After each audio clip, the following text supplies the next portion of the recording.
माननीय मुख्यमंत्री डॉक्टर हिमंत विश्व शर्मा एटार पिछत एटाके संख्यालघु विद्वेषी मनोभावेरे बिशेषকৈ मुसलमान जनगोष्ठीक टार्गेट करी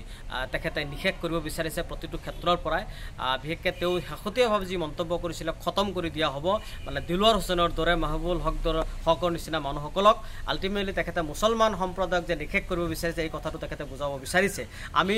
জানো যে অসমৰ মাননীয় মুখ্যমন্ত্ৰীয়ে কেতিয়াও কোনো কালে অসমৰ সংখ্যালঘু মুছলমানসকলক নিষেধ কৰিব নোৱাৰে, কিন্তু অসমৰ সংখ্যালঘু জনগণক বিশেষকৈ বিভিন্ন আঁচনিৰ পৰা বিভিন্ন ক্ষেত্ৰৰ পৰা তেখেতে বঞ্চিত কৰিব বিচাৰিছে আৰু এই বঞ্চিত কৰা ষড়যন্ত্ৰ ৰূপে মুখ্যমন্ত্ৰী ডাঙৰীয়ে এই ধৰণৰ সাম্প্ৰদায়িক মন্তব্য কৰি আহিছে। অসমৰ সুধী সমাজক আমি আহ্বান জনাইছোঁ আৰু অসমৰ সুধী সমাজক আমি দাবী জনাইছোঁ যে অসমৰ মাননীয় মুখ্যমন্ত্ৰী ডক্টৰ হিমন্ত বিশ্ব শৰ্মাৰ যি কুচক্ৰান্ত ইয়াৰ পৰা আমি আঁতৰি আহি আমি সকলোৱে প্ৰতিবাদ কৰিব লাগে। মুখ্যমন্ত্ৰী ডাঙৰীয়া যি হিটলাৰী স্বৈৰাচাৰী যি একনায়কত্ববাদ শাসন আৰম্ভ কৰিছে ইয়াৰ সকলোৱে প্ৰতিবাদ কৰিব লাগে। আজি আৰু এটা কথা আমি ক'ব বিচাৰিছোঁ আপোনালোকৰ জৰিয়তে যে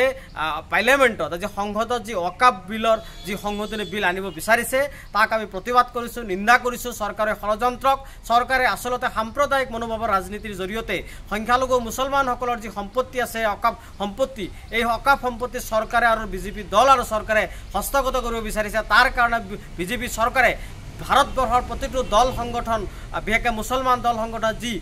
সংশোধনীৰ প্ৰস্তাৱ দাখিল কৰিব বিচাৰিছিলে সেই সংশোধনীৰ প্ৰস্তাৱৰ পৰামৰ্শসমূহ গ্ৰহণ নকৰাকৈ নিজাববীয়াকৈ মতালিভাৱে ভাৰত চৰকাৰ আৰু বিজেপি দল আৰু চৰকাৰে নিজৰ ইচ্ছামতে খেয়ালখুচিমতে আজি সংসদত তেওঁলোকে ওয়াকাফ বিলৰ সংশোধনী বিল উত্থাপন কৰিলে, দাখিল কৰিলে। আমি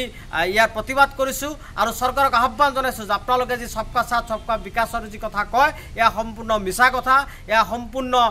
আপোনালোকে আচলতে অগণতান্ত্ৰিকভাৱে একনায়কত্ববাদ আৰু স্বৈৰাচাৰী শাসনৰ জৰিয়তে আপোনালোকে ভাৰতবৰ্ষক শাসন কৰিব বিচাৰিছে আৰু ভাৰতবৰ্ষৰ মুছলমানসকলক নিষেধ কৰাৰ কাৰণে ভাৰতবৰ্ষৰ মুছলমানসকলক প্ৰতিটো ক্ষেত্ৰতে বঞ্চিত আৰু প্ৰতাৰণা কৰিবৰ কাৰণে বিজেপি দল আৰু চৰকাৰে এই ওয়াকাফ বিল আনিছে আৰু মাজে সময়ে অসমৰ মাননীয় মুখ্যমন্ত্ৰীও সেই একে সুৰ মিলাই তেওঁ অসমৰ শাসনভাৰ পৰিচালনা কৰিব বিচাৰিছে। আমি নিন্দা জনাইছোঁ আৰু প্ৰতিবাদ কৰিছোঁ আৰু এই সামগ্ৰিকভাৱে অসমৰ সংখ্যালঘু জনগণৰ সমস্যাসমূহৰ দাবীত 9 এপ্ৰিলত গুৱাহাটীৰ সচলত আমি হাজাৰ হাজাৰ মানুহ একত্ৰিত হৈ চৰকাৰৰ বিৰুদ্ধে প্ৰতিবাদ কৰা হ'ব। সেয়া আপোনালোকৰ জৰিয়তে আমি ঘোষণা কৰিছোঁ।